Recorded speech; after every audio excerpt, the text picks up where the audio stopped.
ഇത് കണ്ടപ്പോൾ, ഈ സ്ഥലം കണ്ടപ്പോൾ നിങ്ങളുമായിട്ട് ഷെയർ ചെയ്യണമെന്ന് തോന്നി. ഇത് കേരളത്തിലെ ഏറ്റവും കൂടുതൽ കൃഷി ചെയ്തിരുന്നൊരു തറവാടാണ്. അതായത് കൃഷി ചെയ്തിരുന്ന കുടുംബം ഏറ്റവും കൂടുതൽ, ഇത് കുട്ടനാടാണ് സ്ഥലം, ഏറ്റവും കൂടുതൽ മുല്ലശ്ശേരി തറവാടെന്ന് പറയും. ഈ തറവാടിൽ 200ഓളം പണിക്കാരുണ്ടായിരുന്നു, അതായത് തൊഴിലാളികൾ. എല്ലാവർക്കുമുള്ള സൗകര്യമുള്ള ഒരു വലിയ വീടാണ്. ഈ വീട്ടിലാണ് എല്ലാ ജോലിക്കാരും അല്ലെങ്കിൽ ഇതിൻ്റെ ഉടമസ്ഥരും ഒക്കെ താമസിച്ചിരുന്നത്. വലിയ വലിയ മുറികളും ഒത്തിരി ഏരിയയും ഒക്കെ ഉണ്ട്.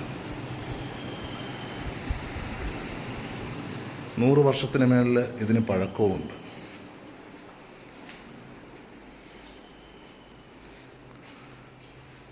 പഴയ കാലത്തിൻ്റെ ഒരു വലിയ പ്രതാപവും എന്തൊന്നില്ലാത്ത മനസ്സിൽ ഒരു വിങ്ങൽ വരുന്ന ഓർമ്മകൾ. എത്രയോ പേർ ഭക്ഷണമൊക്കെ പാകം ചെയ്ത് കഴിച്ച അടുക്കളയും.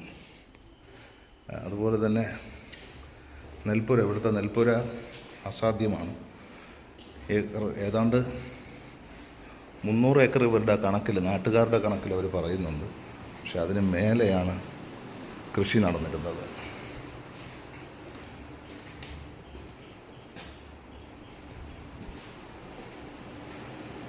ഇപ്പോൾ കേരളത്തിലെ നമ്പർ 1 കൃഷി ചെയ്തിരുന്ന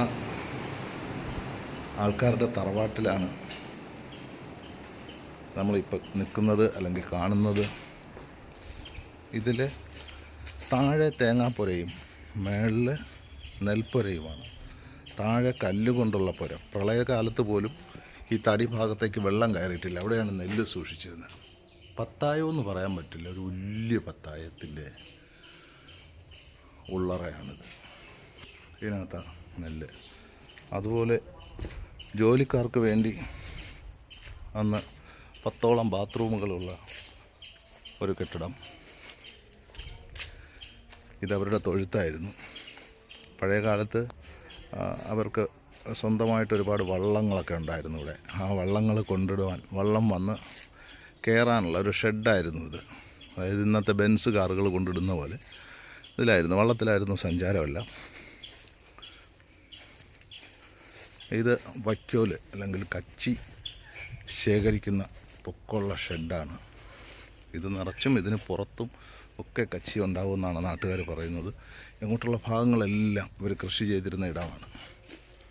പിന്നീട് ഒരു കർഷകൻ ഇത്രയും വസ്തു പാടില്ല എന്ന് പറഞ്ഞ നിയമം വന്നിട്ടാണ് ഒരു കൃഷി മതിയാക്കുന്നത്.